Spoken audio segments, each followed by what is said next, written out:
Hello everyone. तो यार lecture third की तरफ बढ़ते हैं, ठीक है, डिटर्मिनेंट्स में। तो मैंने पिछले लेक्चर में जितना भी पढ़ाया था गाइस, ठीक है, होप्स होगी आपने थोड़ा रिवाइज किया होगा, क्वेश्चन की थोड़ी बहुत प्रैक्टिस करी होगी। लुक यार, मतलब अगर आप सोच रहे हो कि डिटर्मिनेंट बहुत ज्यादा प्रैक्टिस मांगेगा तो मैं बोलूंगा नहीं, ठीक है। मैट्रिसेस और डिटर्मिनेंट एक ऐसे टॉपिक हैं कि कम प्रैक्टिस में बहुत ज्यादा आउटपुट अपने को दे जाते हैं। एक क्वेश्चन अगर हम कम से कम माने डिटर्मिनेंट से और एक क्वेश्चन माने मैट्रिसेस से, सिर्फ एक एक क्वेश्चन भी अगर हम अज्यूम करें कोई सी भी एग्जाम के लिए, तो एक एक क्वेश्चन, ठीक है, और इतना कम टाइम तो हमारे लिए बहुत अच्छी बात है, ठीक है।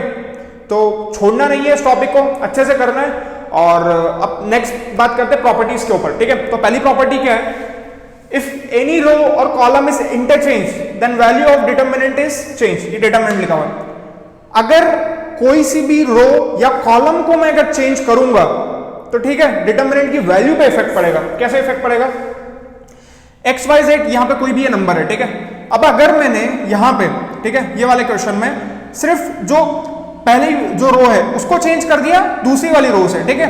ये जो मेरी R1 है यहां पे, इसको मैंने चेंज किसके साथ किया? R2 के साथ, ठीक है। दोनों को इंटरचेंज किया, मैं PQ ऊपर लेके गया, XYZ नीचे लेके आया, तो यहां पे क्या बदला भाई? ठीक है, एक नेगेटिव का साइन एक्स्ट्रा में आ गया हमारे पास, ठीक है। तो हमारा जो डिटर्मिनेंट निकल के आएगा वो नेगेटिव के फॉर्म में आएगा।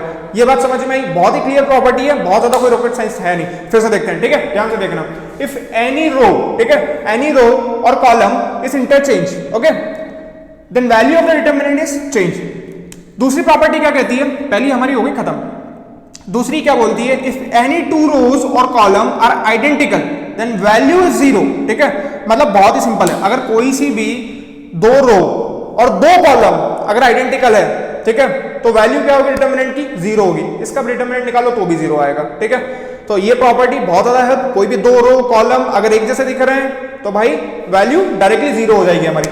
दूसरी प्रॉपर्टी हो गई। थर्ड प्रॉपर्टी क्या कहती है? Any constant is multiply in one row और कॉलम, ठीक है। यहां पे सिर्फ हम कांस्टेंट को या तो रो या तो कॉलम में मल्टीप्लाई कर सकते हैं, या तो ये वाला होगा या तो ये वाला होगा, या तो रो या कॉलम, ठीक है। थर्ड प्रॉपर्टी ये हो गई, बहुत ही ईजी है। फोर्थ प्रॉपर्टी, ठीक है, ये थोड़ी सी इंपॉर्टेंट है। ए ट्रांसपोज इक्वल्स टू ए।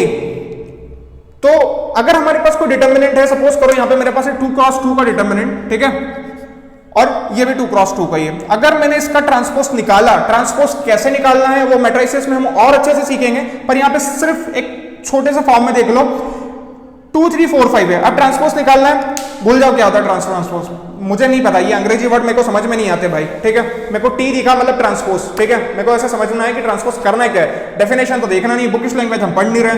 2 3 को घुमा के ऐसा कर दो, 2 3 को क्या करना है? घुमा के सीधा कर देना है। क्या होगा?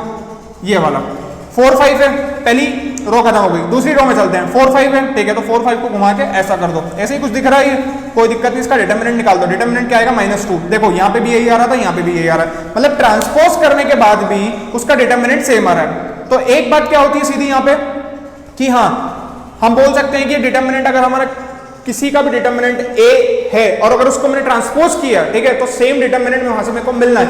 2x2 हो गया, 3x3 हो गया, सब जगह प्रॉपर्टी अप्लाई हो जाएगी। 4 प्रॉपर्टी हमने डिस्कस कर ली है। नेक्स्ट लेक्चर में हम आगे की प्रॉपर्टीज पे जाएंगे, ठीक है।